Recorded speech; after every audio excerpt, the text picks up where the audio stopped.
Praise the Lord. जय मसीह की। Welcome to walking on water Wednesdays. मेरा नाम है अंजलि नाथ। आइए हम मिलकर परमेश्वर पर निर्भर होना सीखें। आज हम पौलुस की प्रार्थना जो हमें कलुसियों 1:9-12 में मिलती है उसकी स्टडी को कंटिन्यू करेंगे। आइए हम प्रार्थना को ही पढ़ते हैं।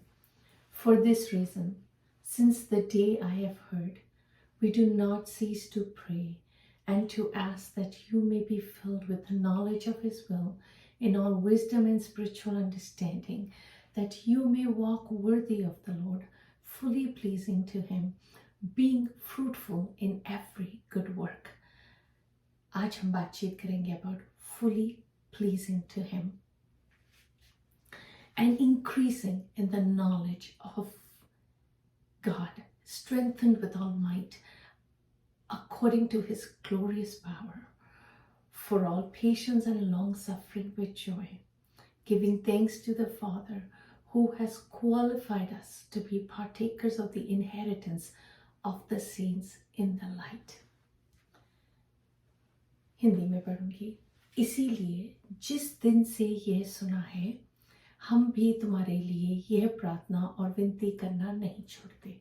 हमने इस विषय में ऑलरेडी बात करी है, कैसे हम विनती और प्रार्थना को निरंतर कर सकते हैं कि तुम सारे आत्मिक ज्ञान और समझ सहित परमेश्वर की इच्छा की पहचान में परिपूर्ण हो जाओ। और जैसे हम अपने आप को प्रार्थना में सोख करते जाते हैं, वैसे ही हमें स्पिरिचुअल विजडम मिलता जाता है, ताकि तुम्हारा चाल चलन प्रभु के योग्य हो।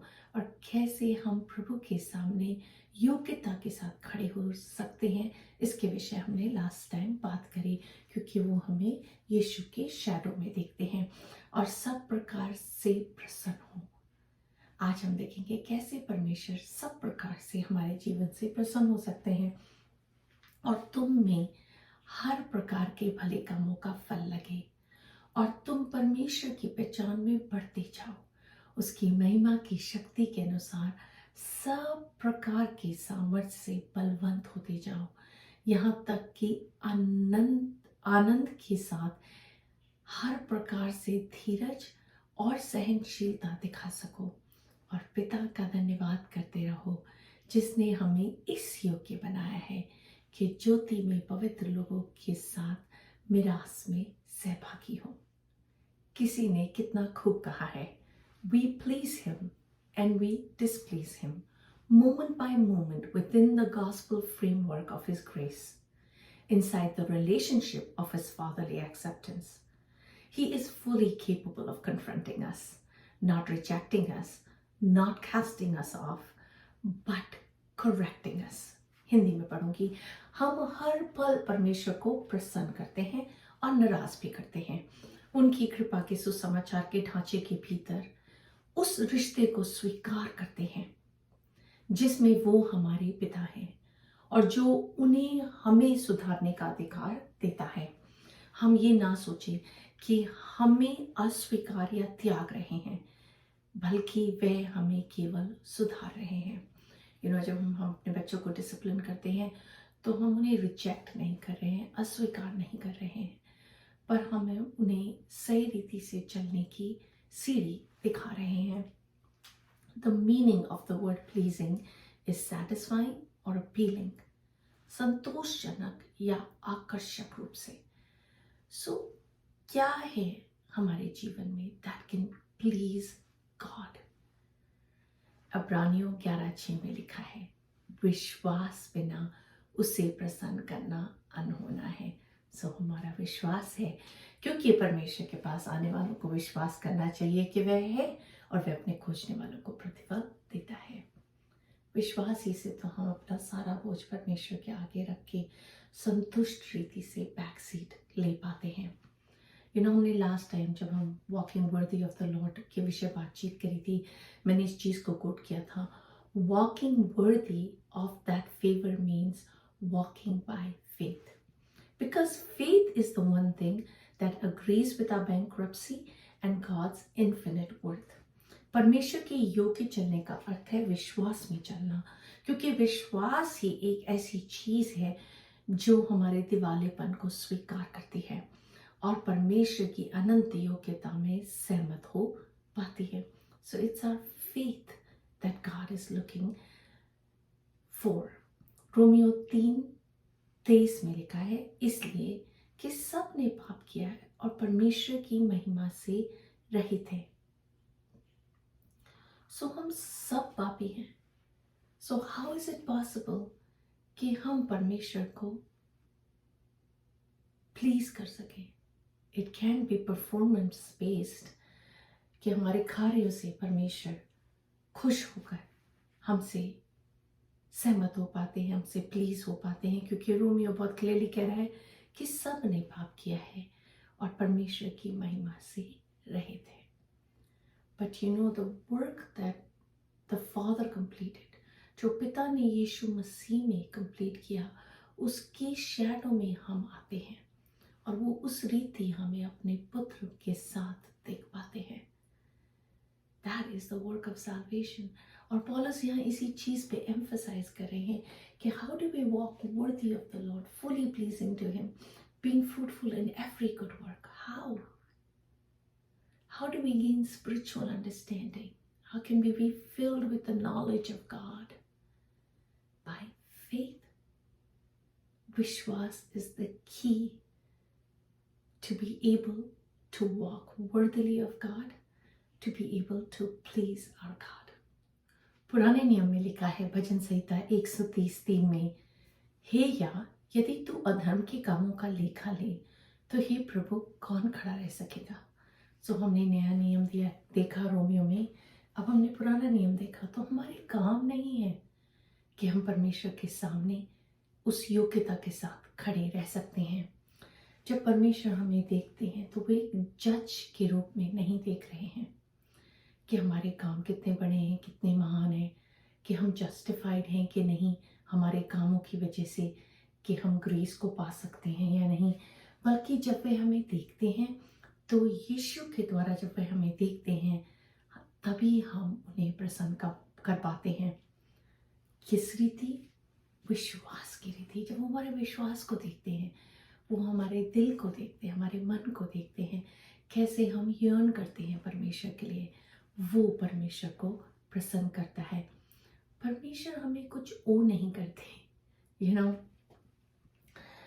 ताकि हम परमेश्वर को प्लीज कर सकें। So God doesn't owe us to be pleased with us. नहीं कि प्रभु मेरे काम इतने बड़े हैं, now you owe it me, कि आप मुझसे प्रसन्न हों। हमारे कामों के राइचियस वर्क्स के बेसिस पे भी वो हमें इस योग्य नहीं हम खड़े रह सकते कि हम परमेश्वर को प्रसन्न करें। सिन, पाप को एक सेवियर की जरूरत थी, राइट? पाप के लिए उद्धार का जरूरी था और वो उद्धार यीशु मसीह बनकर आए। पर जब तक हम यीशु मसीह पर विश्वास नहीं लाए तब तक हम खुद भी सेव्ड नहीं हो पाए। सो विश्वास इज द की। एंड ये डबल स्टैंडर्ड जो लोगों ने क्रिएट किए हैं कि आप इतने घंटे चर्च में वॉलंटियर करते हैं, इतने घंटे चर्च अटेंड करते हैं, इतनी बाइबल पढ़ते हैं, इतनी प्रार्थना करते हैं, उसके बेसिस पे परमेश्वर हमसे प्लीज होते हैं। A father is a father. हम खुद पेरेंट्स हैं, हम जानते हैं कि पेरेंटहुड क्या होता है। हमारे एक्शंस अगर हमारे मन को ना बदलें, हमारे हृदय को ना बदलें, तो इट्स वर्थलेस। हम चर्च जा रहे हैं तो इसलिए जा रहे हैं क्योंकि हम जाना मांगते हैं। एक्शंस आर इम्पोर्टेंट, बट जैसे हम गलातियों की पत्री में स्टडी कर रहे हैं ना, वो तब आएंगे जब हमारा मन परमेश्वर की बातों से, उनके प्रेम से इतना भरा होगा, it will overflow. And that is a true Christian who wants to please God. इफिसियों 1:6 में लिखा है कि उसके उस अनुग्रह की महिमा की स्तुति हो जिसे उसने हमें उस प्रिय में सेत में दिया है। सो यीशु मसीह में परमेश्वर ने हमें सेत में सब कुछ दिया है to stand worthy to be pleasing to him. आइए सो इस आने वाले हफ्ते में हम इस रीति अपने विश्वास को दिखाएं, जानते हुए कि हम परमेश्वर को यीशु मसीह के द्वारा प्रसन्नता के रूप में हम पाए जाते हैं। When God looks at us, He's pleased with us. Not because हमारे काम हैं, but because जो यीशु मसीह ने accomplish कर दिया, जिसकी वजह से पवित्र आत्मा हमें उस हृदय को देता है जो परमेश्वर की स्तुति करना मांगती है, महिमा करना मांगती है, प्रार्थना करना मांगती है, चर्च जाना मांगती है, वो तमाम काम करना मांगती है जिससे हम अपने पिता को प्रसन्न कर सके। You know, growing up, I did that. My dad worked so hard. मेरे पिता इतनी मेहनत करते थे और हमारी फीस भरते थे। So I knew the way to please my father was to do good in school. और हम सेम चीज़ अपने बच्चों से भी एक्सपेक्ट करते हैं, you know. And it's not कि हमें कोई फेवर करने की ज़रूरत थी और it was compulsory कि वो मुझे प्यार नहीं करते अगर मैं स्कूल में अच्छा नहीं पढ़ती, but it is something you want to do because you want to do. So हम ये सारी चीज़ें करना मांगते हैं क्योंकि हमारा हृदय मांगता है, क्योंकि we want to return the love and the favor of what God has shown towards us in Christ Jesus. So आइए हम प्रार्थना करते हैं। God, we thank you. पिता, हम आपका धन्यवाद करते हैं। आप भले हैं, आप अच्छे हैं, आप दयालु हैं, आप अनुग्रहकारी हैं। आपने यीशु में तमाम दाम खुदावंदा हमारी स्वतंत्रता का चुका दिया। हम धन्यवाद करते हैं। हमारा मन सिवाय विश्वास के और धन्यवाद के और क्या दे सकता है आपको यीशु मसीह। आपने सब कुछ हमारे लिए पूरा कर दिया और हम धन्यवाद करते हैं। पवित्र आत्मा परमेश्वर, इस आने वाले हफ्ते में आप हमें वो माइंडसेट दें जो उस विश्वास पे खड़ा रहे जिसके द्वारा हम खुदावंदा आपको प्रसन्न कर पाए, आपको प्लीज कर पाए हर चीज़ में, हर बात में। प्रभु जी, केवल और केवल आप ही को आदर, महिमा, इज्जत और जलाल मिले। अपने राजा यीशु के नाम में ही मांगती हूँ, सुन और दया से ग्रहण करें। आमीन। God bless you. Stay blessed. Stay safe.